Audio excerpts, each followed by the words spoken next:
Hello दोस्तों, मैं हूं रोशनी और आज हम बात करेंगे कोरोना वायरस की वजह से क्लाइमेट चेंज जैसे एक इम्पॉर्टेंट टॉपिक पे किस तरह से बदलाव देखने को मिलेगा।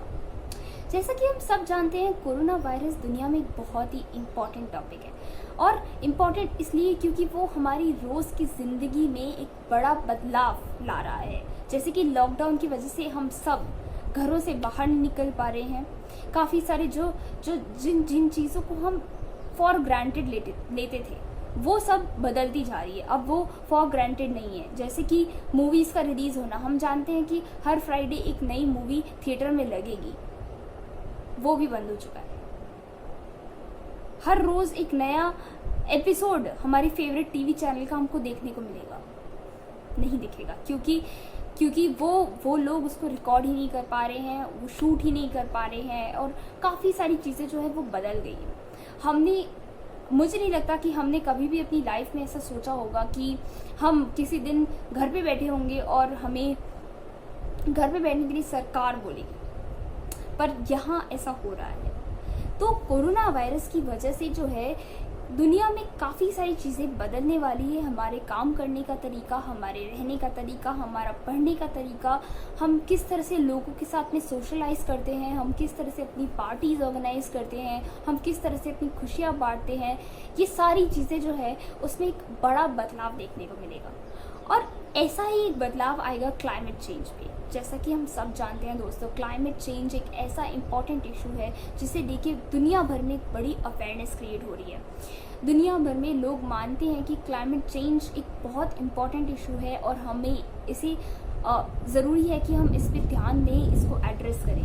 तो हमारी जो फ्यूचर जनरेशन्स है उनके लिए, आने वाली जनरेशन्स के लिए हम एक बढ़िया एनवायरनमेंट छोड़ के जाना चाहते हैं। हम चाहते हैं कि उन्हें भी एक क्लीन हवा, क्लीन पानी, ये सब देखने का मौका मिले।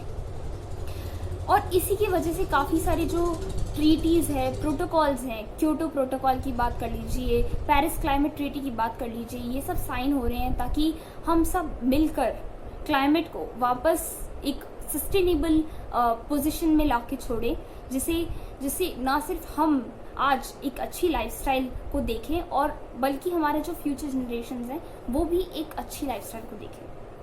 कोरोना वायरस की वजह से इस क्लाइमेट पे एक पॉजिटिव और एक नेगेटिव इम्पैक्ट हमें देखने को मिलेगा। तो अगर हम पॉजिटिव इम्पैक्ट्स की बात करें तो पॉजिटिव इम्पैक्ट्स इसलिए क्योंकि जैसा कि हम सब देख सकते हैं हमारे आसपास, जैसा कि न्यूज़ में दिखाया जा रहा है कि AQI इंडेक्स सब जगह कम हो चुके हैं, वाटर क्वालिटी सब जगह बढ़िया हो चुकी है, एयर क्वालिटी सुधर रही है और ओवरऑल जो पोल्यूशन लेवल्स हैं वो सब नीचे आ चुके हैं। इसका रीज़न है कि हमने अपनी रोज़ की लाइफ में एक कॉमा लगाया है, जिसकी वजह से हम अपने रोज़ के काम नहीं कर रहे हैं। हम रोज़ काम पे नहीं जा रहे हैं, जिसकी वजह से पेट्रोल डीजल बच रहा है, प्लस जो धुआं हम लोग फैलाते थे क्योंकि हम लोग अपनी गाड़ियाँ यूज़ करते हैं, पर्सनल व्हीकल्स यूज़ करते हैं, उसकी वजह से जो धुआं वगैरह हो रहा था उसकी वजह से एयर क्वालिटी ख़राब नहीं हो रही है। वहीं अगर हम वाटर की बात करें तो पानी भी ख़राब नहीं हो रहा है, क्योंकि पानी में भी हम लोग जो इंडस्ट्रीज़ हैं उन्होंने एक हॉल्ट दिया है, वो अब अपना प्रोडक्शन ही नहीं कर रही हैं, तो वेस्ट पानी में नहीं बहाया जा रहा है। तो ओवरऑल पोल्यूशन लेवल सुधर गए। लेकिन ये हुआ इस वजह से है क्योंकि हमने अपनी लाइफ में एक कॉमा लगाया है। लेकिन अगर हम यही केस चाइना से कंपेयर करें तो चाइना में जैसे कि हम देख सकते हैं कि लॉकडाउन ख़त्म होने के बाद जब उन्होंने वापस अपनी इकोनॉमी को रिवाइव करा, वापस उन्होंने अपने प्रोडक्शन, कंजम्पशन और सारी चीज़ों को वापस उसी पेस पे ले जाने की कोशिश करी, तो वापस से पूरा चाइना में जो पोल्यूशन लेवल्स कम हुए थे वो सब उसी लेवल पर पहुँच चुके हैं। तो इसलिए ये कहना मुश्किल होगा कि लॉन्ग टर्म में कोरोना वायरस की वजह से जो ये पॉजिटिव इम्पैक्ट्स देखने को मिल रहे हैं ये हमें लॉन्ग टर्म में भी देखने को मिलेंगे। बहुत मुश्किल है। ऐसा तभी हो सकता है अगर हम एक नई टेक्नोलॉजीज़ को डेवलप करें, सस्टेनेबल। जैसे ही हम लोग इस लॉकडाउन से कवर अप करते हैं, हम लोग ये डिसाइड करें कि हमें सिर्फ और सिर्फ सस्टेनेबल टेक्नोलॉजी को यूज़ करना है, ये थोड़ा मुश्किल होगा स्टार्टिंग में। लेकिन अगर हमने अभी नहीं करा तो इन द नियर फ्यूचर हो सकता है कि हमें कोरोना वायरस जैसा डिजास्टर देखने को मिले और सब कुछ रोकना पड़े, क्योंकि क्लाइमेट एक इम्पॉर्टेंट इशू है जो कि बहुत बड़ी स्केल पे प्रॉब्लम्स ला सकता है। तो इसलिए ज़रूरी है कि जब हमारा लॉकडाउन ख़त्म हो तब हम डिसाइड करें कि हमें वो टेक्नोलॉजी यूज़ करनी है जो सस्टेनेबल डेवलपमेंट की तरफ ले जाती है, वो टेक्नोलॉजी यूज़ करनी है जो क्लाइमेट चेंज को वहीं पे थाम के रखती है, और ये जो हमें खुली हवा, खुला वातावरण देखने को मिल रहा है वो हम उस टाइम पे भी देख सकें। अब हम बात करेंगे नेगेटिव इम्पैक्ट की, क्योंकि पॉजिटिव इम्पैक्ट लॉन्ग लिव्ड नहीं है। नेगेटिव इम्पैक्ट ये है कि अब आप सब सोच रहे होंगे कि नेगेटिव इम्पैक्ट कैसे। जो कोरोना वायरस है वो जब खत्म हो जाएगा उसके बाद एक तो ये है कि सारी चीज़ें वैसी की वैसी हो जाएगी, और अगर हम अपने पुराने लाइफस्टाइल पे वापस चले गए तो वहाँ पे जो पोल्यूशन था, वहाँ पे जो कुछ भी हो रहा था वैसा का वैसा स्टार्ट हो जाएगा। सो दैट मीन्स कि एक नेगेटिव इम्पैक्ट हमें देखने को मिलेगा, और at a very large scale सब कुछ जो एनवायरनमेंट है, जो क्लाइमेट चेंज है, इन सब पे एक बहुत ही नेगेटिव सा इम्पैक्ट देखने को मिलेगा, वो भी बहुत ही जल्दी। वहीं दूसरी और नेगेटिव इम्पैक्ट क्योंकि कोरोना वायरस की वजह से पूरी दुनिया में सारे वर्ल्ड लीडर्स, सारे ऑर्गेनाइजेशंस इस बात को डिसाइड करने में लगे हुए हैं कि किस तरह से जो है इस कोरोना वायरस के इम्पैक्ट को ख़त्म किया जाए। बल्कि वो लोग ये नहीं सोच रहे हैं कि क्लाइमेट चेंज पे क्या असर आएगा, वो लोग ये नहीं सोच रहे हैं कि इकोनॉमी पे क्या असर आएगा, वो लोग ये नहीं सोच रहे हैं कि पॉलिटिकल सिनेरियो किस तरह से बदल जाएगा। फिलहाल जो मेन एम है सबका वो यही है कि कोरोना वायरस जो है उससे निपटा जाए। ये अच्छा है क्योंकि जान है तो जहान है, लेकिन क्योंकि हमें आगे भी जीना है, ये उतना सही नहीं है मेरे हिसाब से। मुझे लगता है कि साथ साथ लेके चलना ही एक बड़ा क्वेश्चन मार्क लगाती है किसी भी सिविलाइजेशन पे, किसी भी कंट्री पे, किसी भी गवर्नमेंट पे, कि सारी चीज़ों को साथ में डेवलप कैसे किया जाए। अगर किसी इशू पे फोकस करना हो तो ये एक आसान चीज़ होती है, क्योंकि सिर्फ आपको वही देखना है, आपको ये नहीं देखना कि उसकी वजह से बाकी चीज़ें कैसे बदल रही हैं। लेकिन ये ज़रूरी है कि साथ साथ लेके चला जाए, ये ध्यान में रखा जाए कि ये चीज़ें भी है जो इम्पॉर्टेंट है। इसलिए क्लाइमेट चेंज का जहाँ तक मामला है तो इस वक्त कोई क्लाइमेट चेंज के बारे में नहीं सोच रहा है, सबको यही लग रहा है कि ओके सब कुछ काफ़ी अच्छा हो गया है। लेकिन अगर हम यहीं से एक इंस्पिरेशन लें, एक मोटिवेशन लेके आगे बढ़ें कि हमें इस तरह का क्लाइमेट तब भी चाहिए जब हम बाहर निकलें, जब हम इस लॉकडाउन में घर में ना बैठें।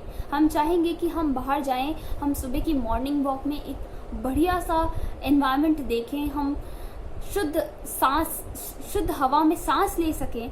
तो यहाँ से हमें इंस्पिरेशन लेना होगा, हमें देखना होगा कि ये काफ़ी अच्छा है और हमें इसे आगे भी ले जाना है। हम अपना काम नहीं रोक सकते, लेकिन काम रोकने की ज़रूरत नहीं है। जो हम कर रहे हैं अगर उसी में सस्टेनेबल वेज को अडॉप्ट किया जाए, टेक्नोलॉजी वो वाली अडॉप्ट की जाए जो कि सस्टेनेबल है, तो हो सकता है कि हमें ये environment for a long term बाहर देखने को मिले जब हम इस लॉकडाउन से बाहर निकले तब भी।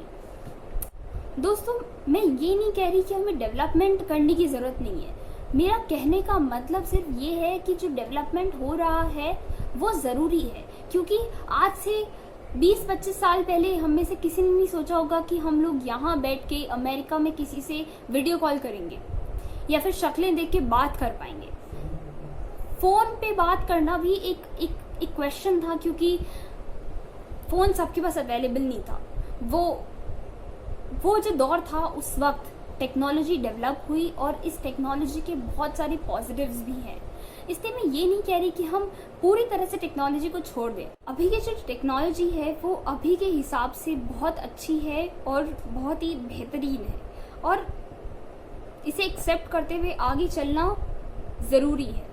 लेकिन ज़रूरी ये है कि कई बार जो हम ये करते हैं ना कि क्योंकि ये सस्ता पड़ रहा है ये कर लेते हैं, इससे मतलब मेरे करने से क्या होगा, पूरे दुनिया में सब थोड़ी कर रहे हैं, सब एनवायरनमेंट के बारे में सोच रहे हैं, मैं अकेली, या फिर ऐसा कुछ जो हम सोचते हैं ना, उसको हमें बदलने की ज़रूरत है। हमें ये सोचने की ज़रूरत है कि हम खुद भी उस चीज़ को अपनी रोज़ की लाइफ में लेके आएं। और यही एक तरीका है कि हम क्लाइमेट चेंज से खुद लड़ सकते हैं, किसी भी ईवल से, किसी भी प्रॉब्लम से साथ मिल के लड़ सकते हैं। अभी जिस तरह से हम सब एकजुट होकर सोशल डिस्टेंसिंग की पालना कर रहे हैं, हम सब अपने घरों में रह रहे हैं, वो जो चीज़ है वो हमें लाने की ज़रूरत है। और मैं यही चाहूँगी कि आप लोग, मतलब this is a time taking process. Technology का डेवलप होना एक टाइम टेकिंग प्रोसेस है, लेकिन ऐसा नहीं है कि नहीं होगा, ये होगा ज़रूर। और हमें जल्दी से जल्दी चेंज को एक्सेप्ट करना आना चाहिए। पुरानी चीज़ों में जो डेवलपमेंट इस तरह का आएगा जिसकी वजह से एनवायरनमेंट सुधरेगा, उस चीज़ को सबसे पहले अडॉप्ट हम करें। जैसे प्लास्टिक की थैलियों का एग्जाम्पल आप ले लीजिए। जब प्लास्टिक की थैलियाँ बैन हो चुकी हैं और कपड़े की थैलियाँ आ चुकी है, तो ये हम सबसे पहले होने चाहिए जो इन कपड़ों की थैलियों को लें और इनको यूज़ करें।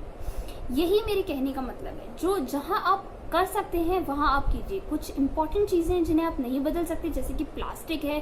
प्लास्टिक हम बहुत ज़्यादा यूज़ करते हैं, उसे एकदम से ख़त्म करना इम्पॉसिबल है। यहाँ तक कि रोज़ का जो हम यूज़ करते हैं पेन, वो तक प्लास्टिक का बना होता है। तो एकदम से ख़त्म करना मुश्किल है, लेकिन धीरे धीरे अगर हम कोशिश करें तो हम उसकी तरफ भी ध्यान दे सकते हैं और हम इस तरह का जो आउटब्रेक है उससे लड़ सकते हैं, उसे ख़त्म कर सकते हैं, उसे आने से ही रोक सकते हैं। Because precaution is always better than cure. तो दोस्तों, ये है पॉजिटिव और नेगेटिव इम्पैक्ट। एक क्विक रिव्यू। पॉजिटिव क्योंकि अभी सब कुछ काफ़ी सुंदर हो चुका है और काफ़ी सारी जगहों पे हमें देखने को मिल रहा है कि सारे जो पोल्यूशन लेवल्स है वो कम हो चुके हैं और क्लीनलीनेस और बहुत ही ज़्यादा क्लीन वातावरण है। दूसरा, अगर हम बात करें तो नेगेटिव इम्पैक्ट क्योंकि अभी कोई नहीं सोच रहा है कि क्लाइमेट चेंज का क्या होगा, और इसलिए जब इस इशू पे ध्यान नहीं दिया जा रहा है तो कोई ये नहीं सोच रहा है कि इसके लिए हमें कुछ करना चाहिए। अभी सबका फोकस सिर्फ और सिर्फ कोरोना वायरस पे है, जो कि ज़रूरी है, लेकिन साथ साथ इसको भी ध्यान में रखा जाए और हम इस बात को इंस्पिरेशन लेके आगे बढ़ें। बस यही मैं मानती हूँ कि हमें आगे तक हेल्प कर सकता है। Thank you very much. मैं चाहूँगी कि आप इस वीडियो को ज़्यादा से ज़्यादा शेयर करें, क्योंकि जो नेगेटिव इम्पैक्ट है वो हमारे हाथ में है, वो रोकना हमारे हाथ में है, और हम चाहेंगे कि हम सब मिल के कदम उठाएं और क्लाइमेट को ऐसा ही रखें जब हम बाहर निकलें। Thank you very much, and please subscribe to my channel, like the video and share it as much as you can. Thank you all.